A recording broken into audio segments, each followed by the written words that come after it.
Hi friends, எல்லாருக்கும் வணக்கம். நான் தான் உங்கள் ஆச்சி பேசுகிறேன். இன்றைக்கி நம்ம இந்த வீடியோவில் கருவேப்பிலை குழம்பு எப்படி செய்யலாம்னு பார்க்கலாம் வாங்க. நான் சமீபத்தில் ஊருக்கு போயிருந்தேன். எங்கள் வீட்டு மரத்தில் கருவேப்பிலை நிறைய இருந்துச்சு. அதை தான் பறிச்சுட்டு வந்து அது நிறைய இருக்குதுன்னு இன்றைக்கி கொஞ்சம் குழம்பு வைக்கிறேன். இதுக்கு தேவையான சாமான்கள் வந்து கருவேப்பிலை. இதில் கொழுந்து கருவேப்பிலையும் இருக்குது, அதனால் அது கொஞ்சம் வாடின மாதிரி இருக்குது. அது கொழுந்தோட கலர் அப்படி. அப்புறம் ஒரு 10 சின்ன வெங்காயம், 10 வெள்ளைப்பூடு நறுக்கிக்கணும்.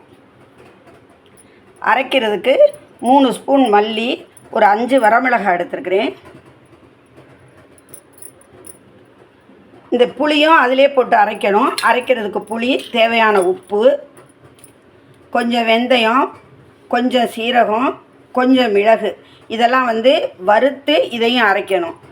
தாளிக்கிறதுக்கு கடுகு, உளுந்தம்பருப்பு, பெருங்காயம், ஒரு 3 ஸ்பூன் நல்லெண்ணெய். வாங்க எப்படி செய்கிறதுன்னு பார்க்கலாம். இப்போ அடுப்பில் ஒரு இருப்பு சட்டியை வச்சு அதில் நம்ம எடுத்து வச்சுருக்கிற சீரகம், மிளகு, வெந்தயம், மிளகாய், மல்லி எல்லாத்தையும் போட்டு வாசனை வர்ற அளவுக்கு வறுத்துக்கணும். எண்ணெயெல்லாம் ஊற்ற வேண்டாம், வாசனை வர்ற அளவு வறுத்தா போதுமானது. இப்போ இந்த வெந்தயம், மல்லி, மிளகாய், சீரகம், மிளகு எல்லாம் நல்லா வாசனை வர்ற அளவு வறுபட்டுருச்சு. இதை ஆற வச்சு மிக்ஸி ஜாரில் போட்டுக்கலாம். இந்த குழம்பு வைக்க தேவையான அளவு புளி, ஒரு நெல்லிக்காய் அளவு, சின்ன நெல்லிக்காய் அளவு எடுத்துருக்கிறேன், அதையும் அதில் சேர்த்துக்கலாம். குழம்புக்கு தேவையான உப்பையும் இந்த அரைக்கிறதுலையே போட்டுக்கலாம். நான் கருவேப்பிலை சுமாராக 1 கப் எடுத்துருக்கிறேன். அந்த கருவேப்பிலையும் இந்த மிக்ஸி ஜாரில் சேர்த்துக்கலாம்.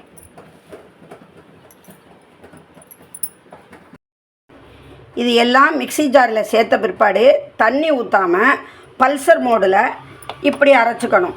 இதுக்கப்புறம் தான் தண்ணி சேர்க்கணும்.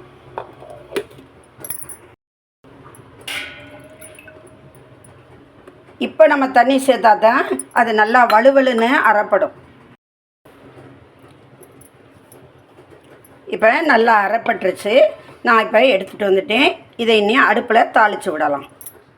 இப்போ அடுப்பில் இருப்பு சட்டியை காய வச்சு அதில் 3 ஸ்பூன் நல்லெண்ணெய். எப்போயுமே தொக்கு, புளிக்குழம்பு எல்லாத்துக்கும் நல்லெண்ணெய் தான் நல்லாயிருக்கும். அதனால் நல்லெண்ணெய் 3 ஸ்பூன் ஊற்றிருக்கேன். இந்த கடுகு, உளுந்தம்பருப்பு எடுத்து வச்சதையும் எண்ணெய் காய விட்டு தாளிக்கிறதுக்கு போட்டிருக்கேன். இதுக்கு கொஞ்சமாக பெருங்காயம் போட்டுக்கலாம்.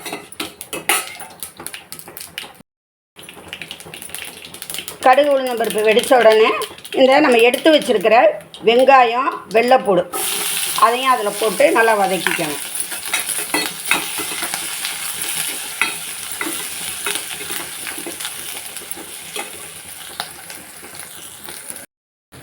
இப்போ இந்த வெங்காயம், பூண்டெல்லாம் வதங்கிருச்சு. நம்ம அரைச்சி வச்சுருக்கிற கருவேப்பிலையை இதில் கொட்டிடலாம்.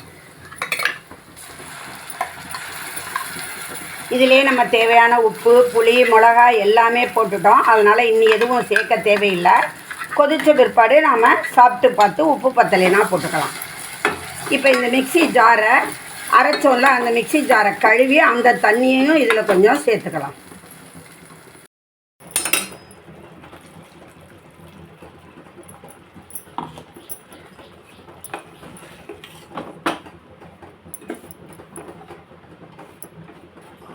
இது நல்லா கொதித்து எண்ணெயை கக்கி வரட்டும். அப்புறம் நம்ம இறக்கிக்கலாம். சிம்லேயே இருக்கட்டும். கொஞ்சம் மஞ்சப்பொடி போட்டுக்கலாம். நான் முதல்ல சொல்ல மறந்துட்டேன். இது கொஞ்சம் அடுப்பு பூரா தெறிக்கும். அதனால் இதை ஒரு மூடி போட்டு வேக வச்சுக்கலாம்.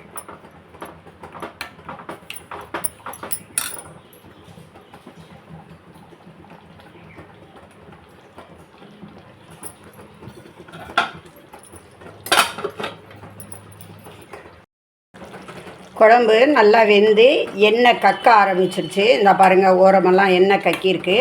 இப்போ நாம் இதை இறக்கிடலாம். நான் சாப்பிட்டு பார்த்தப்போ கொஞ்சமாக உப்பு பத்தாமல் இருந்துச்சு, அதனால் 2 உப்பு போட்டுக்கிட்டேன். இது இப்படி செமி சாலிடாக தான் இருக்கும். இது சாதம், இட்லி, தோசை, சப்பாத்தி எல்லாத்தோடையும் தொட்டுக்கலாம். இப்போ நாம் இதை இறக்கிடலாம். கருவேப்பிலை குழம்பு ரெடி ஆயிடுச்சு. இது வந்து சாப்பிட்றதுக்கு ரொம்ப டேஸ்ட்டாக இருக்கும், நல்லா வாசமாக இருக்கும். இது நம்ம செஞ்சு வச்சுக்கிட்டோம்னா ஒரு 3-4 நாளைக்கு வெளியிலேயே நல்லாயிருக்கும். ஃப்ரிட்ஜில் வச்சுருந்தோம்னா ஒரு 10 நாளைக்கு நல்லாயிருக்கும். இது நம்ம இட்லி, சாதம், சப்பாத்தி, தோசைன்னு எல்லாத்தோடையுமே சாப்பிடலாம். கருவேப்பிலையில் ஏகப்பட்ட மருத்துவ குணம் இருக்குது. இரத்த சர்க்கரை அளவை கட்டுப்பாட்டில் வைக்க உதவுது. செரிமானத்தை அதிகரித்து வயிற்று பொறுமல் மற்றும் அஜீரணத்தை போக்குது. உடலில் உள்ள கெட்ட கொழுப்பை குறைக்க உதவுது. உடலுக்கு தேவையான இரும்பு சத்தை அளித்து இரத்த சோகையை சரி செய்கிறது. முடி உதிர்வதை தடுத்து நீண்ட முடி வளர்ச்சியை தூண்டுகிறது. முடியை முன்கூட்டியே நரைக்காமல் பாதுகாக்க உதவுகிறது. கண் பார்வைக்கும் கருவேப்பிலை நல்லது. இந்த கருவேப்பிலையை வாரம் ஒரு முறை நம்ம எப்படியாவது உணவில் சேர்த்துக்கணும். எல்லாரும் இந்த கருவேப்பிலை குழம்பை செஞ்சு பார்த்துட்டு அது எப்படி இருந்துச்சுன்னு கமெண்ட்டில் சொல்லுங்கள். வீடியோ பிடிச்சிருந்தா லைக் பண்ணுங்கள், கமெண்ட் பண்ணுங்கள், உங்கள் ஃப்ரெண்ட்ஸுக்கு ஷேர் பண்ணுங்கள். இதுவரை சப்ஸ்கிரைப் பண்ணாதவங்க எங்கள் சேனலை மறக்காமல் சப்ஸ்கிரைப் பண்ணுங்கள். அடுத்து ஒரு புது வீடியோவில் உங்களெல்லாம் சந்திக்கிறேன். Thank you friends. A do ba do ba do do do ba do.